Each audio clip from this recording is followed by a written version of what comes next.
When the teams finally put together their reactor, it worked the first time, which surprised even Jax.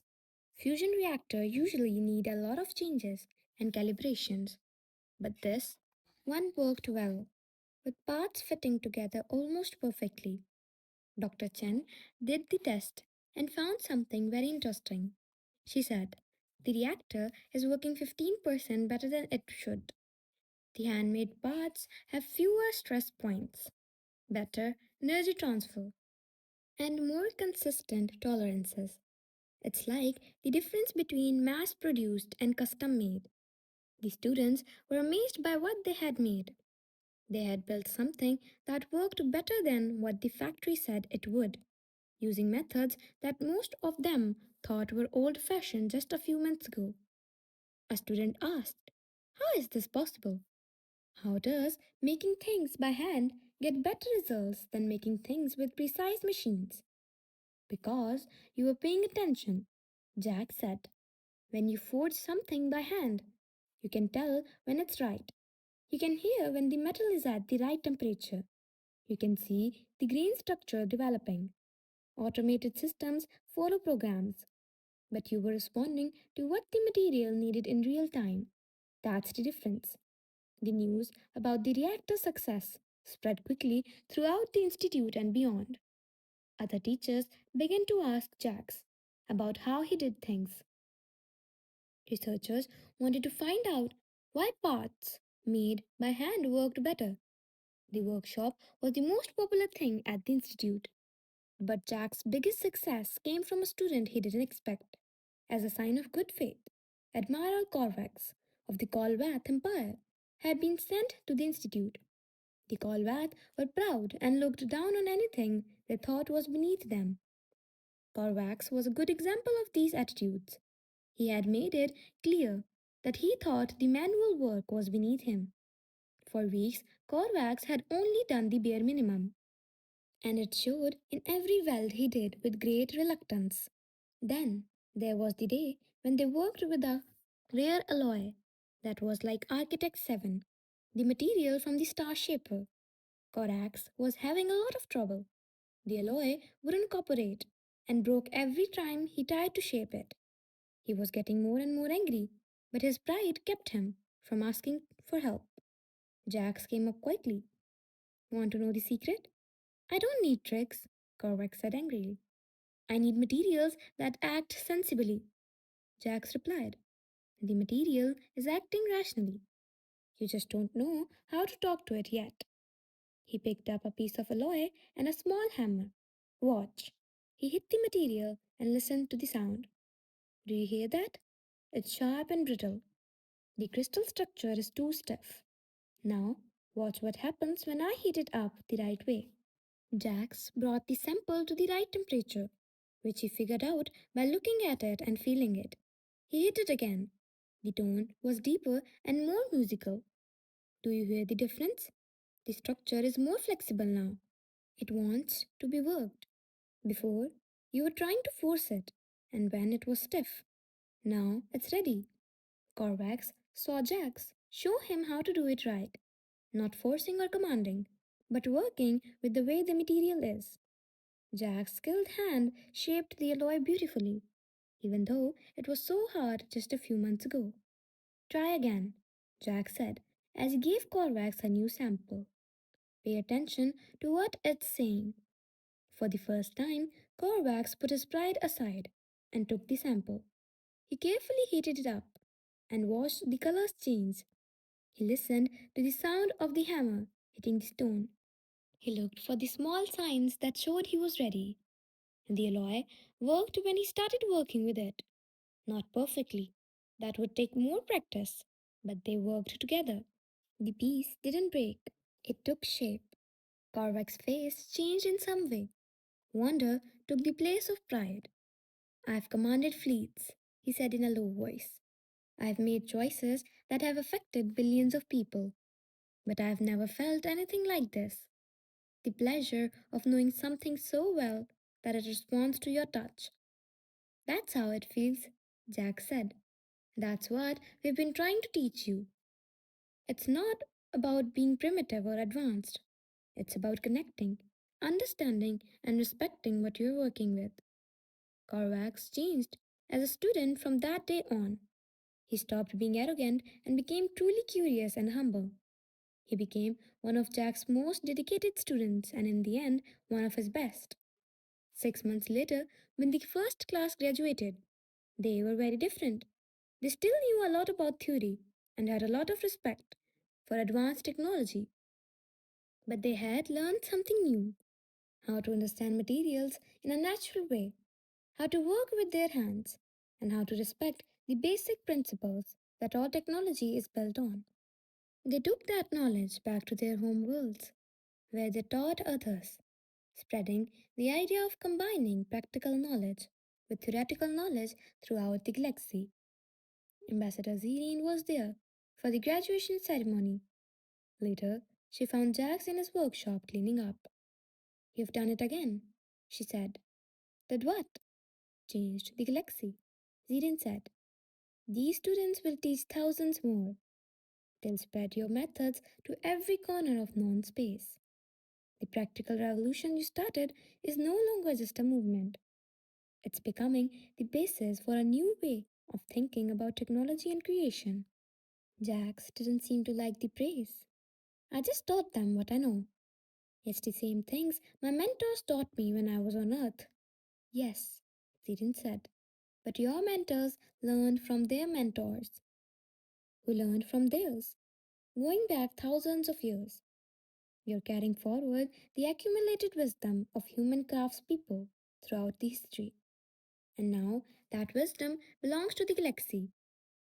Jax thought about that, about the long chain of teachers and students stretching back through time, each generation passing on hard won knowledge. He thought about the blacksmith, welders, and metal workers who had taught him. They had no idea that their lessons would one day fix an ancient alien artifact and change the course of galactic civilization. "I guess they would be proud," he said finally. "All those people who taught me to listen, to metal, and respect the basics would be proud to know it mattered this much." "They should be," Zirin said. "And you should too." Jax got an invitation 2 years later after fixing the Star Shaper.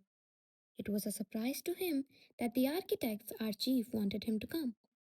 The architects were the biggest mystery in the galaxy. They had been the first civilization to reach technological transcendence, building impossible wonders like the Star Shaper. Then they just left. People didn't know where they had gone and why. They had left behind structures and artifacts all over the galaxy, but there was no way to get in touch with them or find out what they had left. But they had also left the archive, which was a huge storehouse of their knowledge that could only be accessed by people the archive thought were worthy. Only 700 beings had been allowed in 18 million years. Jax was now being called by the archive. The invitation came as a message that showed up on all of his nearby display system at once, including his comm device, his workshop monitors, and even the welding wizard that was scrolling across his face. The writing was easy. Jack's motto: "We would know the person who remembers." "The archive is waiting." Dr. Sarah Chen saw him looking at the message in shock. She said, "The architects? Archive? Jax, do you get what this means? The archive picks who it wants to teach. For 300 years it has been quiet. Now it's calling for you." "Why me?" Jax asked, really confused. "I just fixed one of their machines. Doesn't make me stand out." "The archive doesn't think like that," Ambassador Zirin said when she got there hours later, her patrons pulsing with excitement. "It sees something in you. It values some quality or understanding. You have to go." "What's in there?" Zirin said. "We don't know," Jax asked. "People who have been inside can't talk about what they saw. They can say that it's amazing and that it changed them, but they can't say what they learned in detail. It seems that architects think that people should earn their knowledge on their own, not get it from someone else. So Jax was on a ship going to Sector 12, which was where the Archive's entrance was in a part of space that looked empty. The trip took 3 weeks, and Jax was still nervous the whole time. What did super intelligent beings from the past want with a welder from Earth? The entrance to the Archive looked like a shimmer in space, but you could only see in from certain angles. The shimmer turned into a portal as his ship got closer. It was a perfect circle of light that seemed to go nowhere and everywhere at the same time. This is as far as I can take you, the pilot said. The Archive will take you from here. Jax took a deep breath and turned on his spacesuit. The portal grew to cover him as soon as he walked through the airlock. The world changed, and he was in a workshop. What? A workshop? Though it went on in every direction Jax could see, and it was full of tools, from stone hammers to things he couldn't even begin to guess what they were. The walls, floor, and ceiling, if they were there at all, were covered in patterns that moved and looked like the surface of the star shaper. Welcome, Jax Morrow. The voice came from all over and from nowhere. It didn't sound like sound. It felt more like understanding that was directly translated into his mind. I'm here, Jack said, feeling a little silly. You wanted to see me? You wanted to meet you, the one who understood. What do you mean? That creation isn't about being complicated, but about making connection. That kind of understanding doesn't come from distance, it comes from closeness. That the best technology is not the newest, but the one that works best. Jax looked around the workshop that couldn't be done. You're the architects? We are. What is left? The teaching protocols they left behind. The architects themselves no longer need to be alive, but they left us to show others how to follow in their footsteps.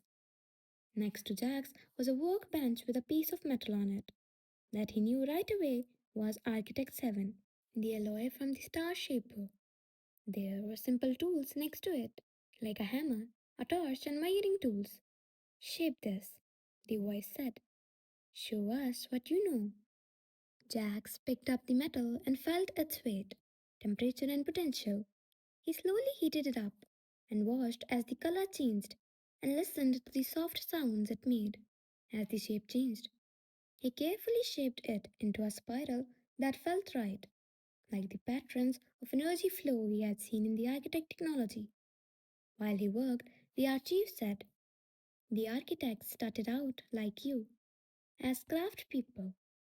They work with their hands and learn the language of materials.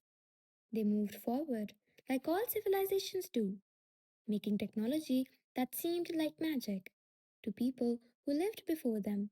But they never forgot the basics. Is that why it was easy to fix the Starshipper? Exactly, Jack said, still working the metal. Anyone who knows the basic principles can keep and fix advanced technology that is built on those principles. When technology is built only on complexity, it becomes fragile and needs specialized knowledge that can be lost. Jax was now finishing the last curves of his piece and feeling it come together. So they made things that would last, not just in terms of how they looked, but also in terms of how they worked. Yes, things that anyone with basic knowledge could understand and take care of. Your kind is rediscovering this wisdom. This is why we called you. The piece was done. Jax put down his tools and looked at what he had done. The spiral wasn't perfect by any standard. There were tools, marks, and small bumps in the curves, but it felt right. It had that quality he had learned to look for in well made things, a sense of rightness that went beyond accuracy. The archive was quiet for a moment, then said, you did this on purpose. Yes, Jack said. Perfect symmetry would be dead. The small differences add depth and make the piece interesting. There are flaws that were planned, and chosen on purpose. That's what turns it into art, instead of just making things. The voice said, "You understand," with what might have been satisfaction. The architects found this out late in their development. They had made machines and buildings that were perfect, but they didn't have any life or soul. They started adding what they called organic variation, which was controlled imperfection. That made their creations sound like living things. Jack suddenly got something that made him laugh. The Star Shaper, the crack that made it break. Wasn't that a flaw in how they were built? That was on purpose. They knew the material would wear out eventually, and that someone would have to fix it. It was a test, the archive said. A test and a teaching moment. They wanted to make sure that whoever took care of their works would know the basics and not just how to fix things. It was on purpose that the Star Shaper was weak. That's why all your fancy tests couldn't find the problem, Jack said. It wasn't in the quantum architecture or the energy system. It was in the basic metallurgy, which only someone who worked with materials directly could understand. Yes, and you passed the test. More importantly, you knew why it was a test. We want to share this understanding with you. Jax worked on dozens of projects over the next hours or days. He lost track of time in the archive.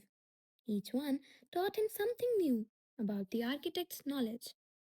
They showed him buildings that had been around for millions of years because they were made with materials that aged well and gained character instead of falling apart. They showed off tools that changed to fit the needs of their users and got better with use instead of breaking down. They explained the principles behind technology that seemed magical but was really based on a deep understanding of how natural forces work. The biggest shock came when the archive showed Jacques the architect's last work, a blueprint for civilization itself. The archive said they learned that the most important technology isn't tools or machines. It's the way that knowledge is kept and shared. They made us not to give answers, but to help other beings find their own answers. To teach not what to think, but how to think. That's why you're so picky, Jax realized. You're not looking for the smartest being or the most advanced civilization. You want to find people who know how to learn.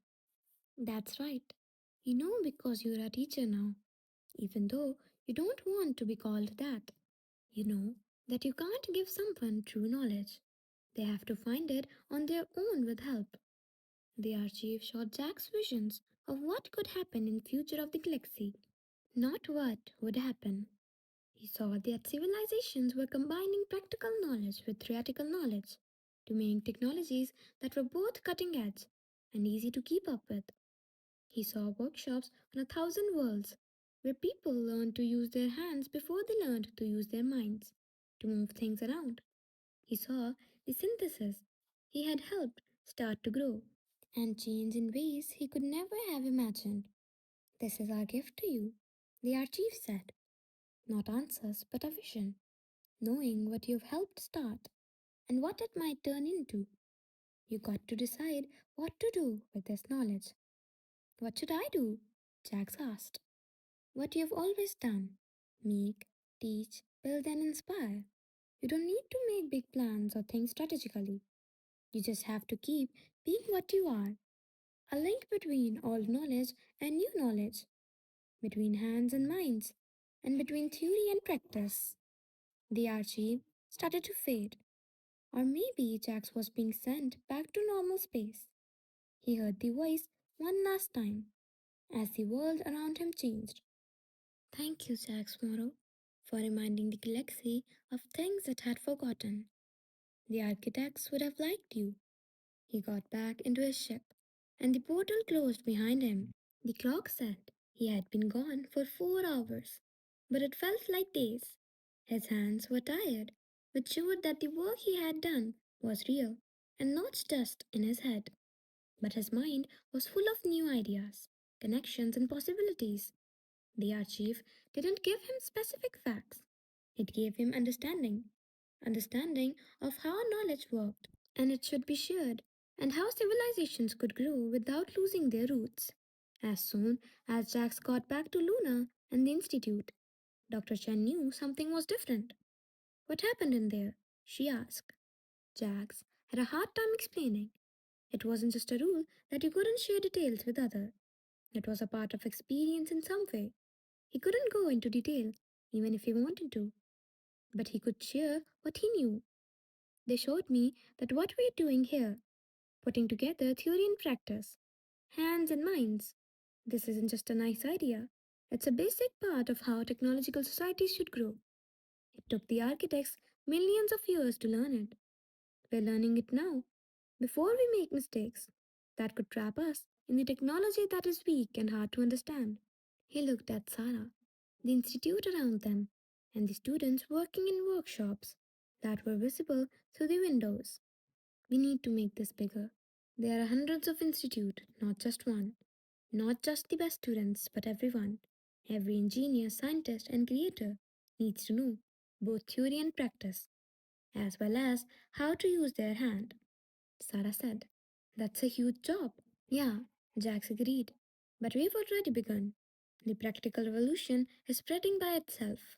We just need to steer it and make sure it doesn't get too rigid or lose sight of the goal, which is a galaxy where technology helps people instead of making things harder, where anyone can understand, fix, and make better the tools they use, where progress doesn't make things more complicated but making them more appropriate, where the knowledge of old craftspeople and the knowledge of modern science come together to make something bigger, better than either one alone. Jack smiled. The architects took millions of years to figure this out. They left us a way to get there quickly. We'd be stupid not to take it. 5 years after fixing the Star Shaper, Jack's Moro stood in his workshop on Luna and thought about all the things that had changed and all the things that had stayed the same. He was still working as a welder, still made things better, still felt good about fixing broken things. That core part of him had not changed and never would, but the world around him had changed in ways he could never have imagined. The Institute for Integrated Engineering had grown to have 17 campuses on 12 different worlds. Each one had both practical workshops and advanced labs, where thousands of students learned how to combine their hands and mind. But they were only the start. Schools all over the galaxy were changing to include hands on learning in their lessons. They remembered that doing things was just as important as thinking about them. The galactic technical standards had been changed to say that all engineers and scientists must have hands on experience. People were designing new buildings with the idea that they would be easy to fix and understand for future generations. The weak complexity of over advancement was giving way to strong simplicity based on a deep understanding. But the changes weren't just in engineering and science. Artists from all over the galaxy were rediscovering old crafts and realizing that working with real material gave them results that digital art couldn't match. Philosophers were writing about the epistemology of touch, which is the idea that touching things gave you a kind of knowledge that thinking alone couldn't give you. Jax had become a cultural icon, but he still didn't like all that attention. People called him the father of the practical revolution, but he didn't like it. He didn't like that name much. I didn't start anything, he would say. I just reminded people of things they already knew about had forgotten. The real success stories were in his old students. Admiral Corvax had come back to the Colvath Empire and set up a training program that made all military engineers work in the shipyards for a while. They had to build ships with their own hands before they could design them. The Colvath fleet used to be known for its beautiful but fragile ships. Now it was known for ships that were both elegant and very reliable. The Thren Collective and Dr. Celix had changed the most. They set up workshops in every Thren colony so that people could work on their physical skills. The collective's cognitive abilities had actually gotten better from working with materials. The sensory data from hands on work gave them a grounding that pure thought didn't have. 10 engineers were now some of the most sought after people in the galaxy because they combined their intelligence with real world experience. The architect's archive, which was far away, had also changed. It was teaching out more often, not just to rare geniuses, but also to dedicated craftsmen, patient teachers, and anyone who would show the same level of understanding that Jax had. The archive was creating a galaxy wide network of knowledge, all based on a love of the basics. Jax had become a hero on Earth in a way that made him very uncomfortable. The new Detroit Industrial Complex, where he had worked for many years, was now a historic site, and his old office was turned into a museum.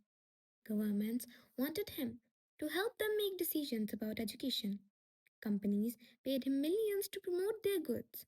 Universities fought to give him honorary degrees. He had turned down most of it, only taking jobs that would let him teach and work. Jax was still just a guy who fixed things at his core, but he had agreed to be Chancellor of the Institute for Integrated Engineering.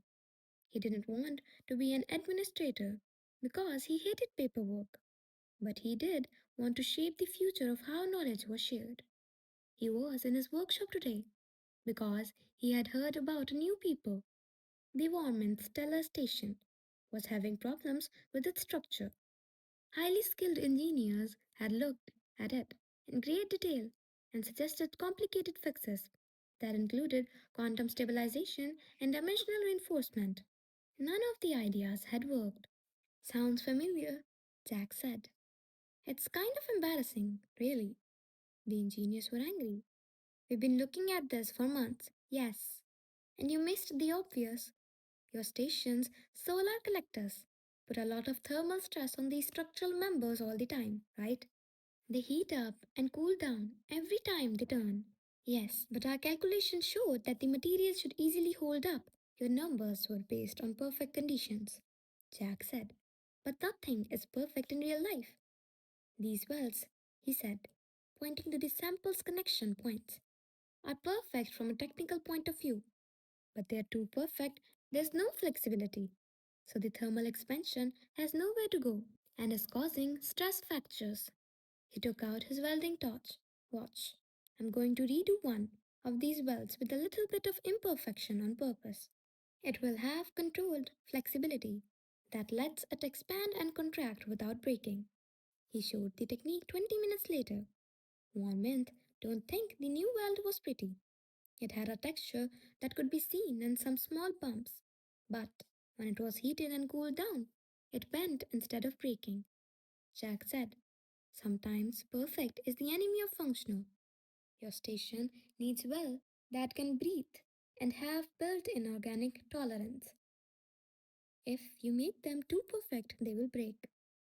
For a moment, the environment engineer didn't say anything. Then one of them laughed, which sounded like wind chimes. We did it again. We were so forced on being perfect that we forgot about being practical. Thank you, Chancellor Moro. This will save our station. Dr. Sarah Chen stuck her head into the workshop after the call ended. Are you ready for the ceremony? Jax let out a groan. He had been trying to forget about the event. Today, the Galactic Council was giving him some kind of award to show how much they appreciated what he had done. He had tried to say no, but Ambassador Zirin had convinced him that it was important for diplomacy and public relations. Do I have to wear a suit? He asked in a sad voice. Yes, Sarah said with a lot of confidence. You can't accept the architect's legacy medal in your work clothes. Jax grumbled as he put on the formal clothes they had given him. He thought he looked silly in clothes that were meant for ceremonies instead of work. But Sarah and the others told him he looked distinguished. The Galactic Council chamber was the site of the ceremony. It was also where 5 years ago, scared leaders argued about what to do with the quiet star shaper. Now It was full of people from all the major civilizations, all there to honor a human welder.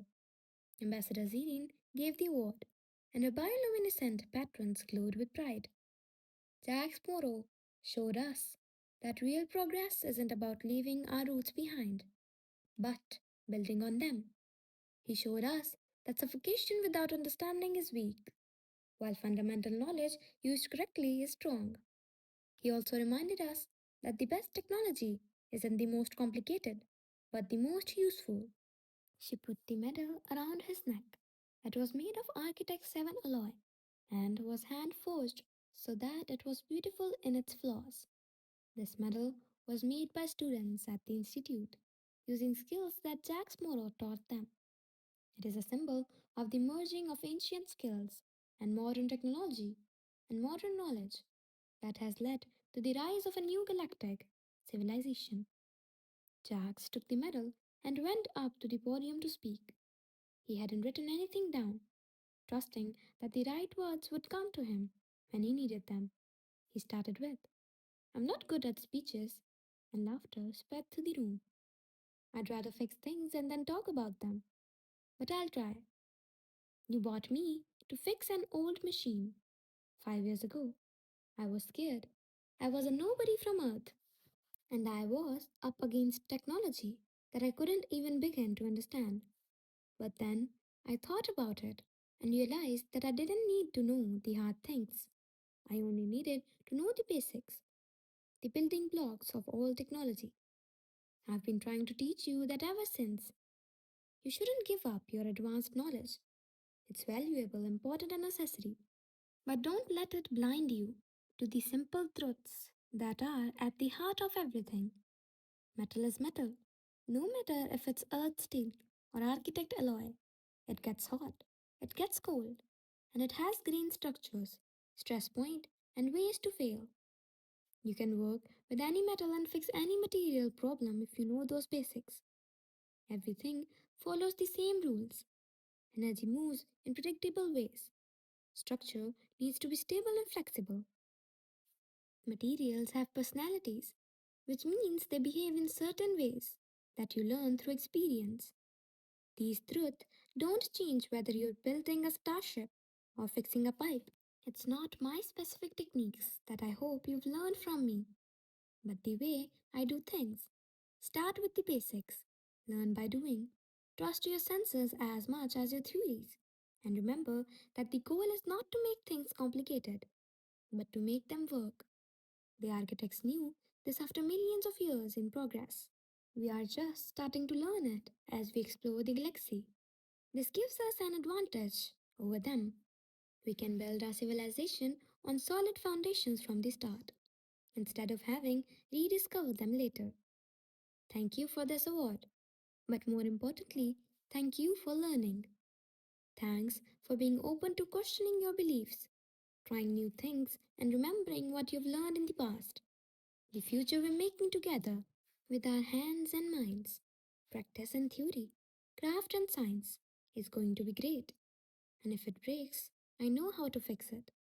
The room erupted in applause, cheers, and other species specific signs of excitement.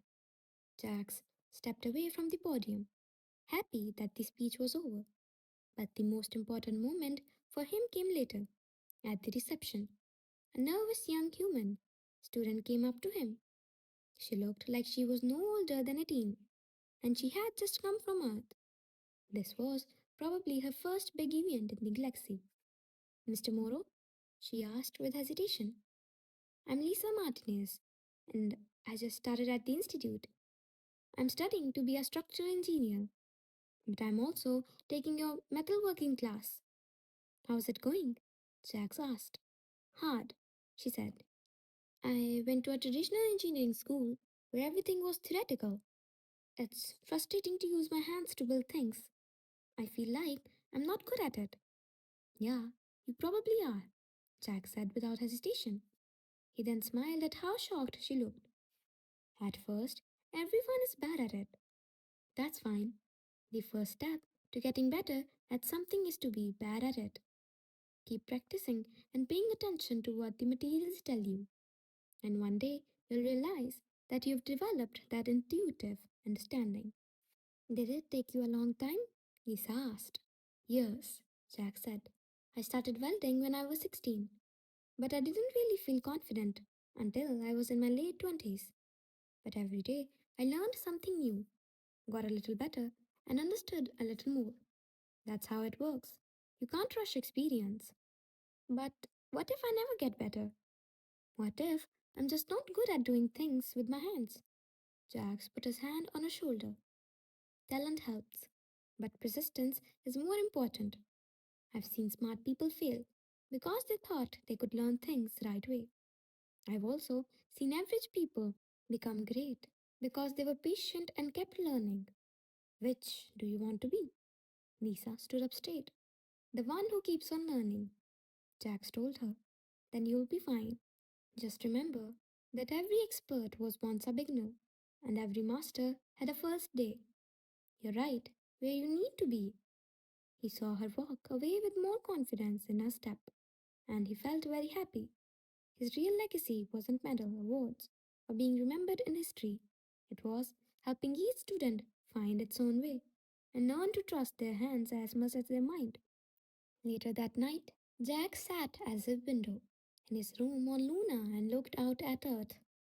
He thought about how far he had come, from fixing pressure vessel and ancient alien artifacts to teaching the galaxy future engineers. It had been a wild ride, but the best part wasn't the big wins or important times. It was the daily work teaching kids, fixing things, working with materials, and putting things back together. That's what he had always done and would always do. His communication device rang. Maria Santos, his old boss from New Detroit, was there. I saw the ceremony on TV, she said, and he picked up. Nice medal. It's very shiny.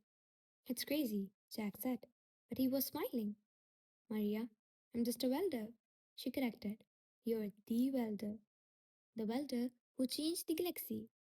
But I have to say, it's strange to see you give speeches in a fancy suit. You look uncomfortable. I don't feel good. Any day, give me a workshop and a welding torch, Maria said. Well, your old way is still waiting for you to come back to Earth, just as you left it. It's a historic site now, but I'm sure we would work out hours for the Chancellor. Jax laughed. Hey, you know what? I might have take you up on that. These lunar workshops are great, but there's something about the old place, Maria said. It's home. Always will be. After the call, Jack sat quietly for a while, thinking about home, his travels and the strange path that had taken him from Earth to the stars and back again. He thought about the Star Shaper, which was still working perfectly in Sector 7. The repaired part looked just like the original. He thought about his students and who were all over the galaxy, teaching other people what they had learned. He thought that the future would be built on a mix of practical knowledge and theoretical understanding. It was a good time ahead, worth working toward. But Jax was tired right now. It had been a long day of speeches and ceremonies, and the next day there would be more classes to teach, more problems to solve, and more things that were broken to fix. That was okay. That's what he did. Jax Morrow, the welder who saved the galaxy, went to bed with a happy sigh. He would go back to work tomorrow. There was always something that needed to be fixed after all.